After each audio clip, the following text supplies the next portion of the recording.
second half of the NASCAR season with a bang. We have a lot of controversy to talk about. We have some silly season confirmations, lots of rain, and new and improved broadcasting to talk about. So without further ado, let's get to it.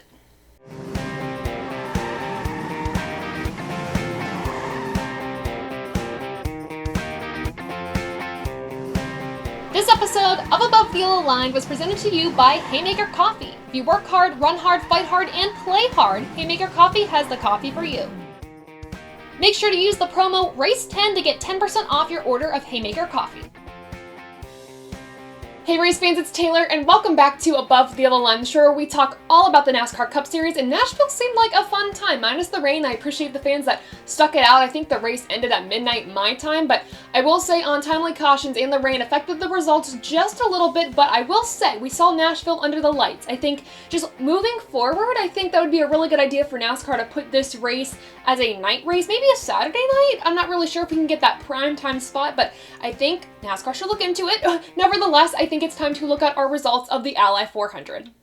With less than 10 to go, there was a caution from the 77. It messed a lot of strategy up. A lot of guys chose to pit. Some guys chose to stay out. Elliott was the guy that chose to stay out, which was, in my opinion, a very risky and questionable call, but I will admit I was wrong and it ended up winning him the race. This win is Elliott's 15th career Cup Series win, and also great redemption from being disqualified last year at Nashville's race to winning this year. And I guess the wins kept in the Hendrick Motorsports camp because, last year Larson win, this year Elliott wins. Maybe we'll see a Byron or Bowman win next season, who knows? But Dover, we remember this. When it was rain delayed, it was moved to a Monday concrete track. Elliott won that one. Same thing here, even though it wasn't rain delayed till the next day. Rain hit the track, concrete track, Elliott won. So maybe we're seeing a pattern with Chase Elliott here. I know he didn't win any of the oval courses last year, but maybe this year, as long as we have rain and it's on concrete, Elliott has a chance to win. We might see him win next week at Road America, though. We'll talk about that in a little bit, but let's get to the rest of our top 10 results.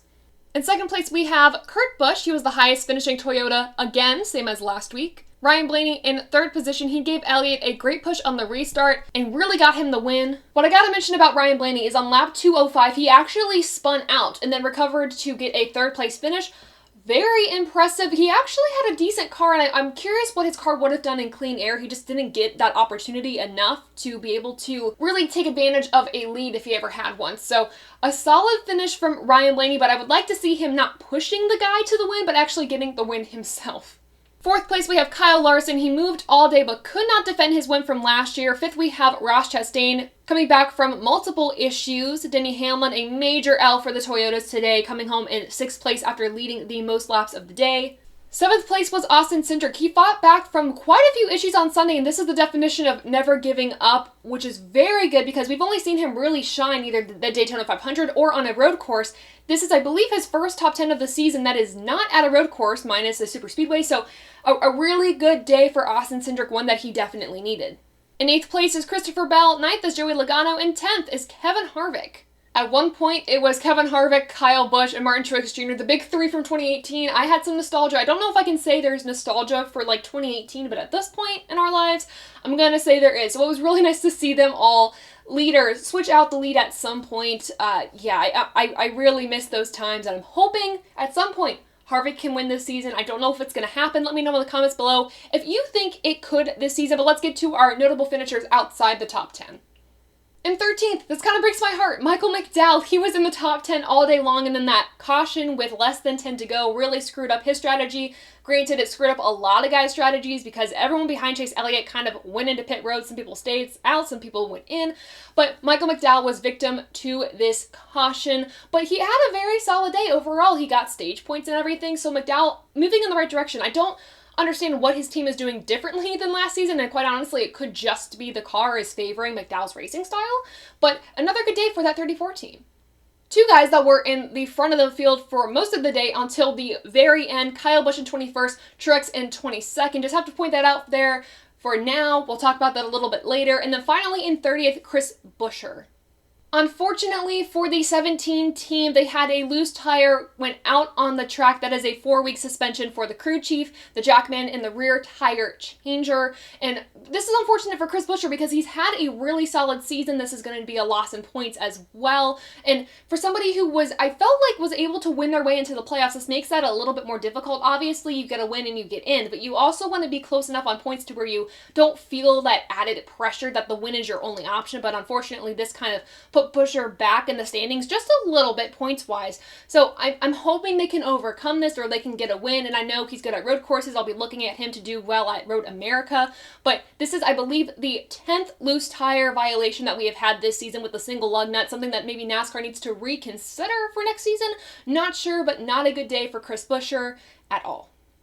Those are the results. Now let's look at the point standings post-Nashville. Of course, starting with the above the yellow lines point standings here. Now, I will say I didn't do as well this weekend, but at least I'm not dead last. I had Tyler Reddick winning. I had a lot of faith in him because of practice and how well he did. Unfortunately, he did not live up to his end of the bargain here. I have 42 points. Brandon Lowe had Kyle Larson. He has 44 points, finishing the best out of the rest of us on Sunday. Adam chose Ross Chastain. He's now up to 47 points. And then Dom chose Denny Hamlin yet again. And unfortunately, this week it did not work out for him at the very last minute. He has 41 points. Now let's look at the points that actually matter. The Cup Series playoff grid. Chase Elliott, now with 2 wins, sits above everyone else in the playoff standings as he has had the most points and now he has 2 wins to back it up. Ross Chastain is behind him, then William Byron, Joey Logano, Denny Hamlin, Kyle Larson, Kurt Busch, Daniel Suarez is up there. Then Kyle Busch, Alex Bowman, Austin Cindric, and Chase Briscoe. Cindric actually moved above Briscoe in the standings this week. Then if we look to the guys that have not won a race yet, but then are into the playoffs on points, we have Ryan Blaney extending his lead over Martin Truex Jr. Last week it was a 30-point gap. This week it is a 39-point gap. I will say a lot of that did have to do with how the caution fell at the end. Yet again, Martin Truex Jr. was leading a lot of this race and was in the top 3 for most of this race, and unfortunately with that caution and that decision to come to pit road, it put him towards the back of the pack. After Truex plus 73 to the good, you have Christopher Bell plus 37 to the good. Then here's where the switch happens. Kevin Harvick is now above the cutoff line plus 9. Almirola is under minus 9. And when you look at the guys that are under the cutoff line right now, there's only one switch I want to draw your attention to. And that guy is Bubba Wallace. Ricky Stenhouse Jr. was 24th in points last weekend. This week, that guy is Bubba Wallace. He is 139 points below the cutoff line. He's probably going to need a win to get into the playoffs. So hopefully by looking at our point standings and the results, we kind of can tell who was hot, who was not at Nashville. So I think it's time to take a look at our Zyloware MVP Award of the Week. Of course, a negative note, let's choose our LVP, and I can't choose a whole manufacturer, and I'm pretty sure you guys are like, well, Toyota was awful this weekend. They lost it all when it mattered most, and I will say that is true. But the Toyotas actually showed up really well in the first 3/4 of the race, so I don't feel like it's fair to give them all the LVP award. I will say, though, Denny Hamlin is my honorable mention. He led 114 laps of this race. Unfortunately, he wasn't able to win it, but he did come back for a 6th place finish. The guy I will say that disappointed me the most was Martin Truex Jr. Of course, if we remember last year's race, Martin Truex Jr. did not have a good time. He did not do well in practice qualifying, or if we even had those. He also did not do well in the race itself, so this year was a very big improvement. Unfortunately, though, what I was hoping to see is that he improved and he was able to keep his position. Unfortunately, that did not happen for Truex, and he finished in the 22nd position. So for that reason, I feel like Martin Truex Jr. has to be my LVP of the week. Now for the MVP of the week. I gotta say, I didn't give it to this guy last time he won, but I gotta give it to Chase Elliott this time as he bested the Toyotas at the end of the day. Had a really good car, really good, but risky strategy call that paid off. So Chase Elliott is this week's Zyloware MVP of the week. Before we get to my race rating and your comments, let's go down the line talking about key moments from the race and big NASCAR news from this past week. First off, we got to talk about the controversy. Should there have been a caution in the last 3 laps? Let's kind of break it down, talk about it. So with 4 to go, Keselowski and Briscoe got into it with each other, both hit the wall, but were able to kind of keep going. And then Keselowski started to go really slow on the track. Of course, he got to the apron, was going really slow. But there was a moment with 3 to go where you saw Keselowski still on the track and Chase Elliott and the rest of the field kind of coming towards him. At that point, I feel like there definitely should have been a caution. Listen, I understand Brad was almost at a safe part of the track when the field just kind of came towards him, but in my opinion, that's when NASCAR should have thrown the yellow. I think it was a 50-50 call, whether you believe, well, if Elliott wasn't in the lead, then it would have been a yellow for anybody else. Fair if you would have thought that, oh, well, if Brad was at another part of the track, this would have been a yellow. I absolutely agree.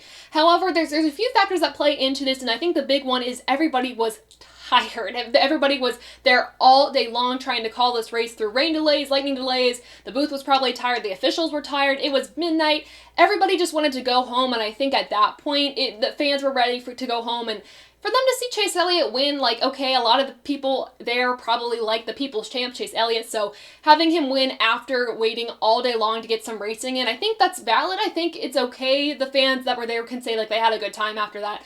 But I really do think, safety concern-wise, for me, they should have thrown the yellow, but that's just my opinion. Let me know yours in the comments below. In our final segment, and down the line, let's talk about some silly season confirmation. Martin Truex Jr. this weekend confirmed that he would be coming back to the 19 car at Joe Gibbs Racing in 2023 for, at least right now, a one-year contract extension. So that's a big question mark taken off the table for silly season, but what else do we have to look for? So in my opinion, silly season is not going to be totally crazy this year. I mean, the only major thing that could have happened was Martin Truex Jr. if he decided to retire. Another crazy thing that could happen that we don't have confirmation on is, where is Kyle Busch going to go? Or is he going to get sponsorship? Is he not? I feel like Joe Gibbs Racing would be absolutely insane to drop Kyle Busch. So they're going to find a way. I have a feeling that they're going to find a way to keep him there, especially in my opinion, he's one of the best drivers in this decade of racing. So losing Kyle Busch is just a non-option. But another crazy thing that kind of came up on Twitter too from Bob Podcast is that Tyler Reddick's contract negotiations are taking a little bit, that he's expected to maybe stay at RCR, but things are kind of working slowly. So it's my thought that maybe Tyler Reddick is like, you know what, I needed better opportunities somewhere else. Maybe that's with the 10, Eric Almirola, as he's retiring after this season. Maybe Reddick is looking to take that role over, or maybe Reddick's going to go somewhere else. I have no clue, but we're going to get back to my 10 car predictions in a second. But with Martin Truex Jr. specifically, this is his 17th season in the Cup Series. Next season will be his 18th.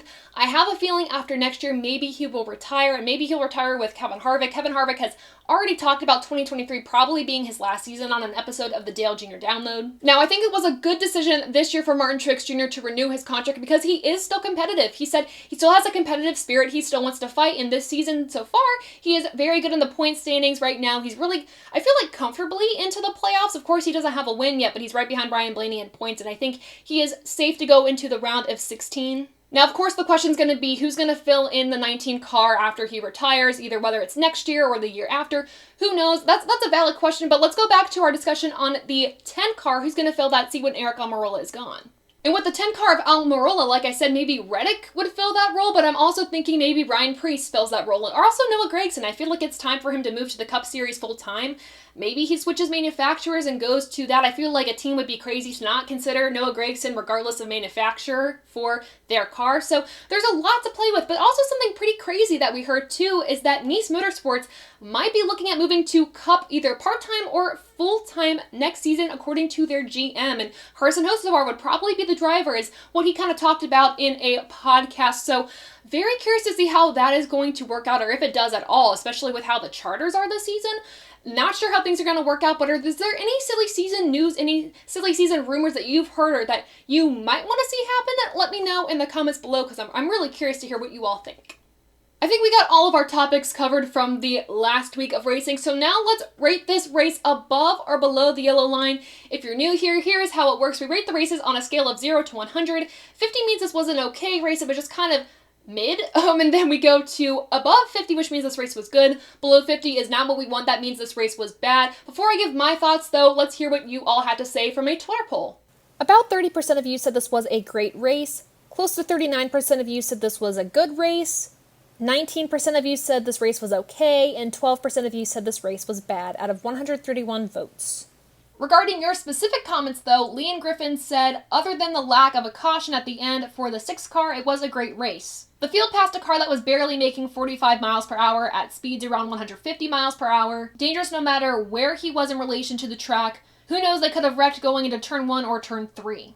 Elite Precision 29 said, first half was okay, second half was fantastic, but man, I gotta agree with Kyle Busch. These Gen 7 cars are worse in dirty air than the Gen 6.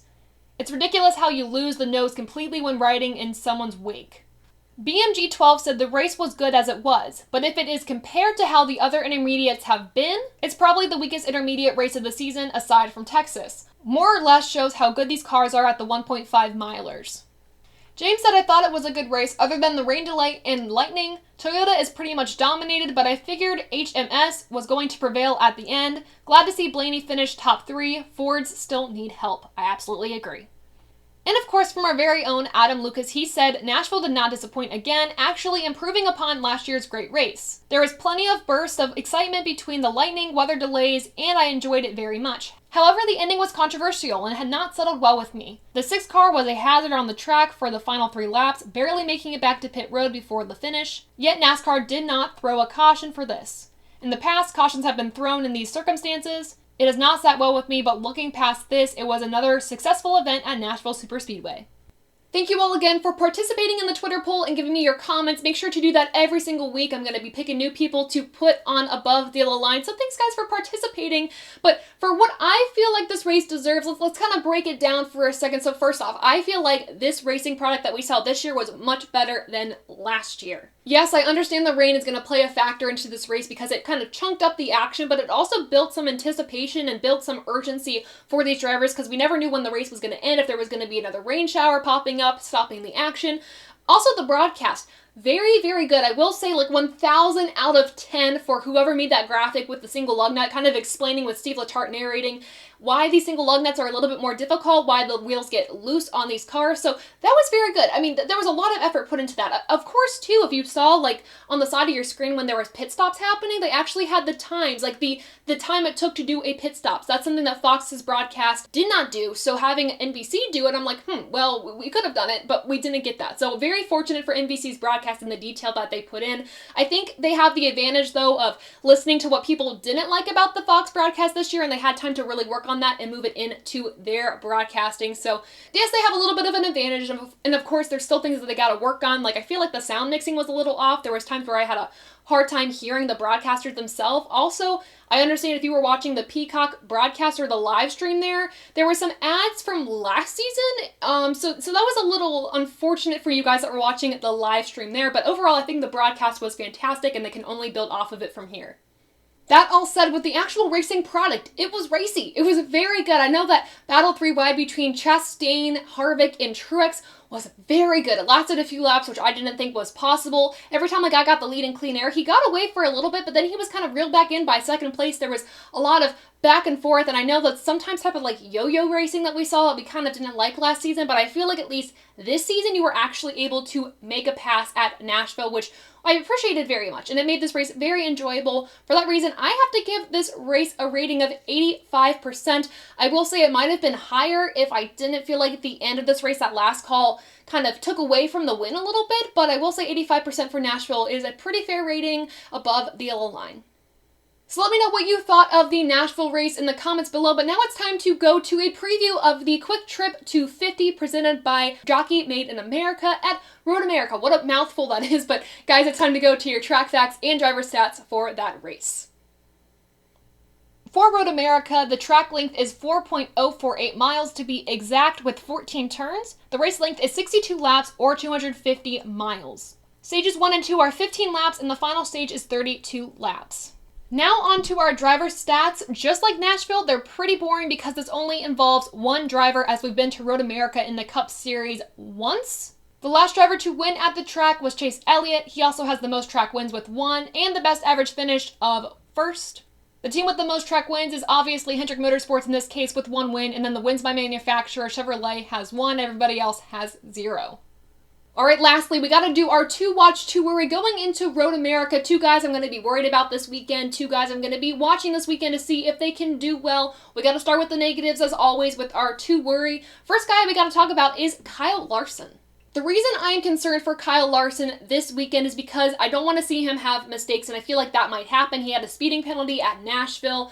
that was a problem. And then, of course, with the tire being lost at Sonoma, he lost the crew chief, the jackman, and the tire changer.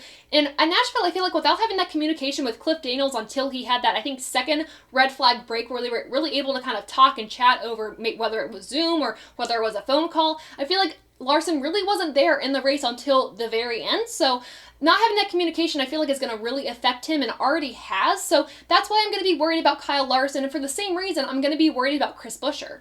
If you remember Sonoma, Chris Buescher did incredibly well finishing in second place. He didn't have anything for Daniel Suarez at the end, but he still did really well at a road course, and I feel like he still can. Unfortunately, though, he's not going to have his core team there as he lost a tire at Nashville. So for that reason, I'm going to be concerned about Chris Buescher not being able to do as well as I think he could, or as well as I think he needs to get some points back. So two guys I'm going to be worried about for Road America, Kyle Larson and Chris Buescher. Now with our guys to watch, I gotta say, it's a given, but Chase Elliott winning Nashville, it's great momentum carrying into a race that he won last year at Road America. So I'm gonna see if he can do well, and of course, I feel like his biggest competition, maybe it's Austin Cindric, maybe it's AJ Allmendinger, but I feel like it's Kyle Larson, and it always kind of has been. And with Kyle Larson having his crew chief away, the jackman and the tire changer, I feel like Elliott has an advantage over his teammate this time around, so I'm going to see if he can take advantage of that and win at Road America. Another driver I'm going to be looking at is actually Michael McDowell. If we look back at Sonoma, he did very well there, and he's been on the top 10 kind of streak, maybe not like in a row, but he's had the most top 10s this season than he's had in his entire Cup Series career. So I'm going to be looking for him to do well this weekend, and hopefully, of course, like I keep mentioning, that caution fell in an ugly place during the race at Nashville, kind of cost him a top 10 there, but seeing if he can get back on the train of top 10s at Road America. So who are your to watch, to worry for Road America? What do you think of the silly season stuff and the ending of the Nashville race? Let me know in the comments below, but with that, we are done with this episode of Above the Yellow Line, the show where we talk all about the NASCAR Cup Series. This is your friendly reminder that the Road America race will be on USA this weekend. Not NBC, but USA, starting at 3 p.m. Eastern Time. So make sure to set your DVRs, make sure to check that you have the channel beforehand, because it will be on USA this weekend. And in case you forget during the week, we'll have reminders on our social media pages, so make sure you follow us on Twitter at _TaylorKitchen_ for post-race polls and daily questions. Also make sure to check out Above the Yellow Line on Instagram, YouTube, and wherever you get your podcasts. Also make sure to check out TobyChristieCom on all social platforms to find great motorsports content, and TobyChristie.com to hear and read more from the team and your favorite drivers. Last but not least, I gotta give a huge shout out to Zyloware and Haymaker Coffee for supporting Above the Yellow Line and TobyChristie.com. You can find all of our social pages linked in the description below, but before you check those out, make sure to like this video, subscribe to the channel, share this with your friends and family, and guys, thank you so much for supporting us here at Above the Yellow Line and TobyChristie.com, and until next time, I'll see ya.